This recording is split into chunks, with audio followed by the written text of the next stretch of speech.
Hi friends, welcome to Sunil Engineering Academy. I am Sunil. In chemistry, we have already completed 17 classes. This is class 18. The topic is chemical bonding. Chemical bonding. We know that what is bonding? Bonding is nothing but together. Atoms are together. That means the attractive force which holds atoms or ions together is called bonding. The attractive force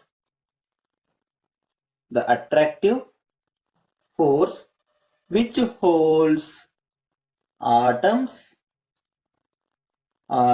or ions together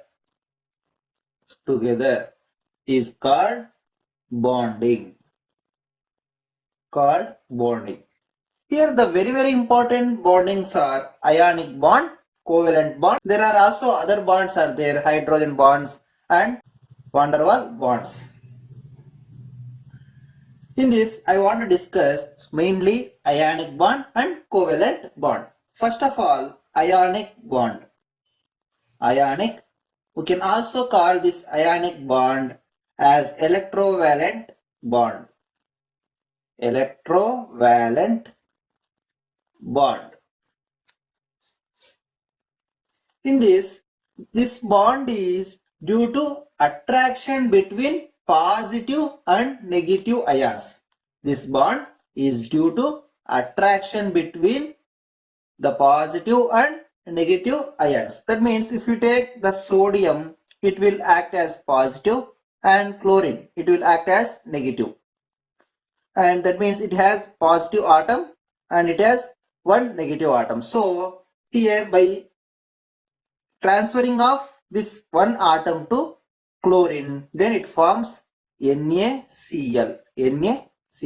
That means this NaCl compound is formed by transfer of electron from one element to another element, or one here it is sodium is nothing but metal.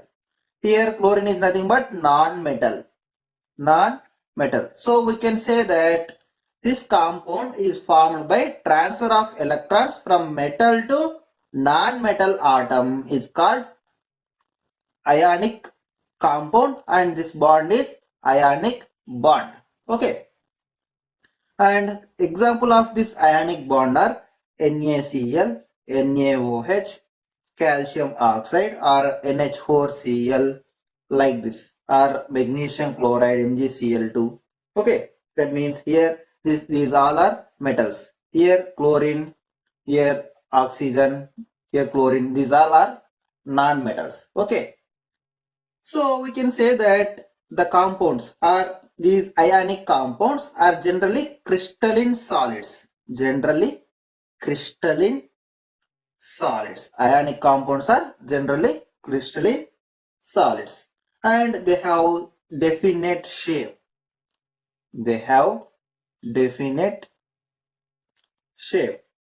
And they are in crystalline solids, so they have high melting point and high boiling point.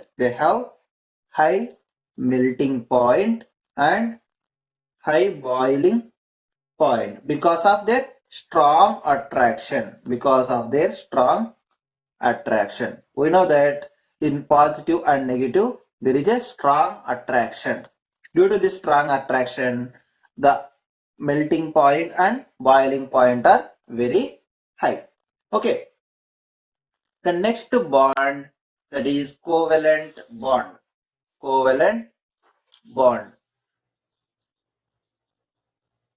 Okay. This covalent bond is formed due to sharing of electrons.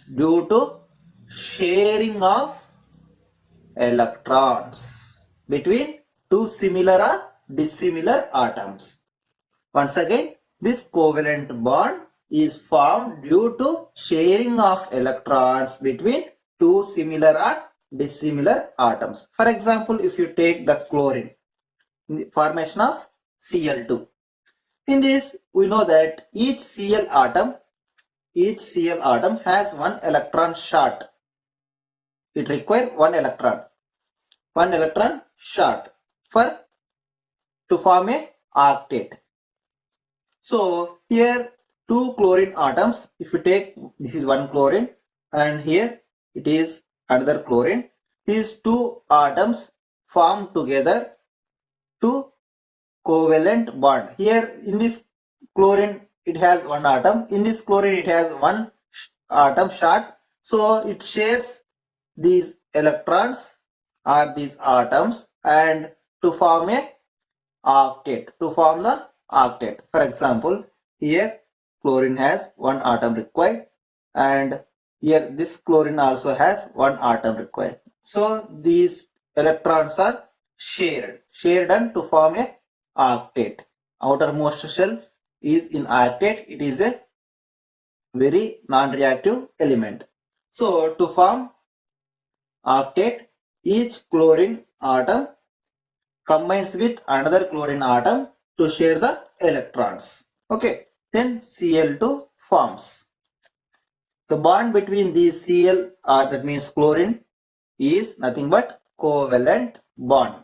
Okay, here these covalent bonds are mainly three types: single covalent bond, double covalent bond, and triple covalent bond. Okay, next one, single covalent bond. Single covalent bond. In this single covalent bond, the two atoms share one electron pair. Two atoms share one electron pair. One electron pair. Then that bond is nothing but single covalent bond. For example, if we take the hydrogen, in this hydrogen, they share only one electron pair to form H2. Okay, that is like this. They share only one electron pair. This is the one electron pair to form H2. This bond is nothing but single covalent bond. Next one, double covalent bond. In this, the two atoms share two pair of electrons. Two atoms share two pairs of electrons. That bond between these is called double covalent bond. For example, formation of CO2. Formation of CO2. In this, carbon and oxygen atoms are always try to form the octet by sharing two pair of electrons. Okay, here like this, two pair of electrons from each oxygen atom. Here it is carbon, here oxygen, oxygen. Then it will form CO2. Okay, here in this, all are to form 8 electrons. Next one, triple covalent bond. In this, the combining atoms share three pair of electrons. Shares three pairs of electrons. Example, in nitrogen. In nitrogen, they are always try to share three electrons. It means three pairs of electrons. One pair, two pair, three pair. Three pairs of electrons. Okay, this is the bond. Triple. So in nitrogen, we will see triple bond. Triple covalent bond. Okay. In general case, the covalent compounds are gases. Covalent compounds are gases or liquids. Gases or liquids. And these have relatively low melting point and low boiling point than ionic compounds. They are relatively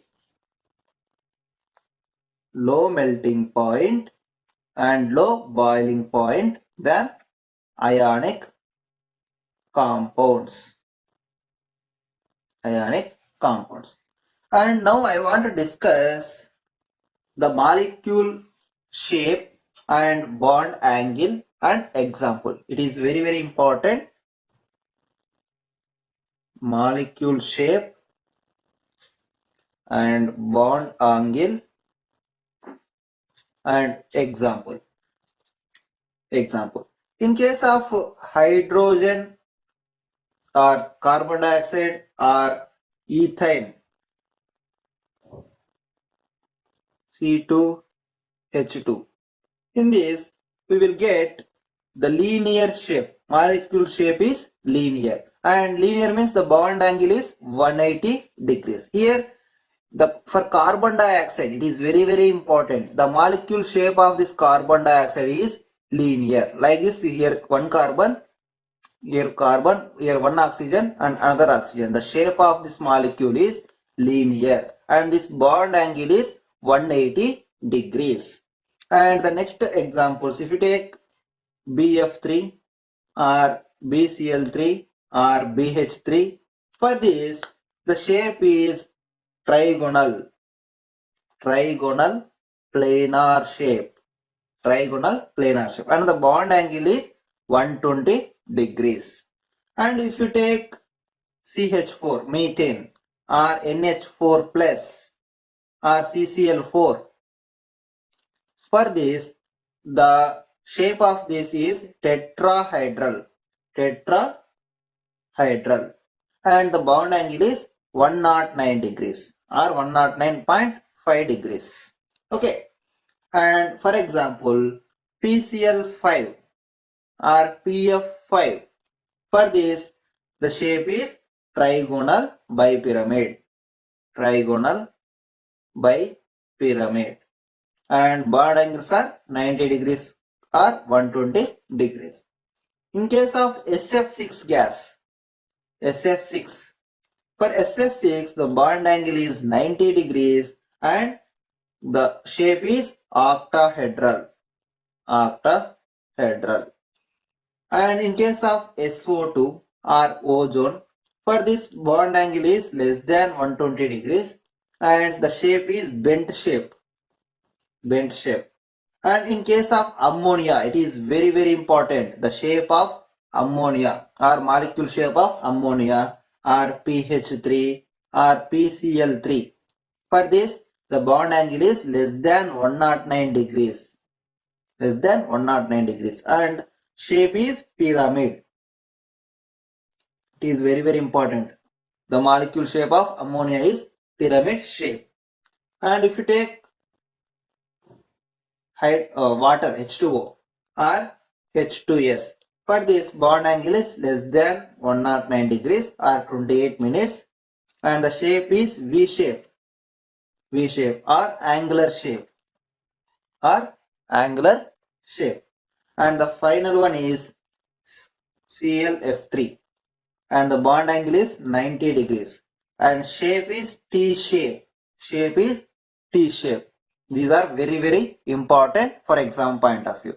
First of all, the main important one is the shape of CO2, that is linear. In case of here BF3, CL3, BH3, that means 3 so they have trigonal planar. We can remember in this way. In case of CH4, NH4, CL4, 4 hydrogen means they are formed to form tetrahedral. Here 5 fluorines are 5 fluorines. Here 5 means trigonal bipyramid. Okay. Likewise, for different molecules have their different shapes and different bond angles. Okay. This is all about chemical bonding. There is another bond also is there, that is coordinate bond. It is not much as important. This is the another type of covalent bond in which both shared electrons are donated by only one of the atom. In which both the shared electrons are donated by only one of the atoms. And this bond is represented by placing an arrow pointing towards the acceptor. For example, if you take hydronium ion, in this the bond is coordinate bond, that is here each hydrogen atoms is like this and one is pointing to hydrogen. That means here this bond is represented by placing an arrow pointing to this acceptor atom. Okay, this is about coordinate bond. Okay friends, thank you very much.